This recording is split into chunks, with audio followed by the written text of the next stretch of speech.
Hello বন্ধুরা, আজকে তোমাদের সাথে আমি চিলি চিকেন বানানো শেয়ার করছি। চিলি চিকেন বানানোর জন্য কী লাগছে দেখে নিই। প্রথমে লাগছে কিউব করে কেটে রাখা পেঁয়াজ, তারপর আদা রসুন কুচি ছোট ছোট করে কাটতে হবে, তারপরে ক্যাপসিকাম কিউব করে কাটা, তারপরে লাগছে কাঁচা লঙ্কা। চিলি চিকেনটা টেস্টি বানানোর জন্য একটা মশলা করে নিতে হবে। তার জন্য লাগছে মৌরি, এলাচ, লবঙ্গ, দারচিনি।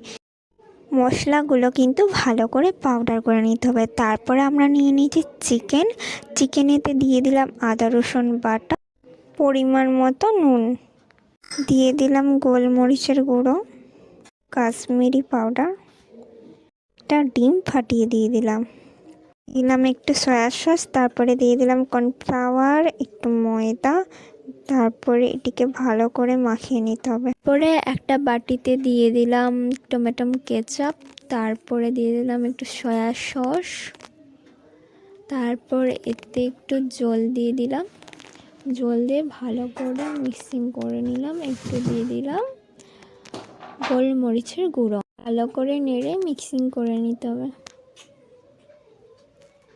তারপরে চিকেনগুলোকে ভালো করে ভেজে নিতে হবে।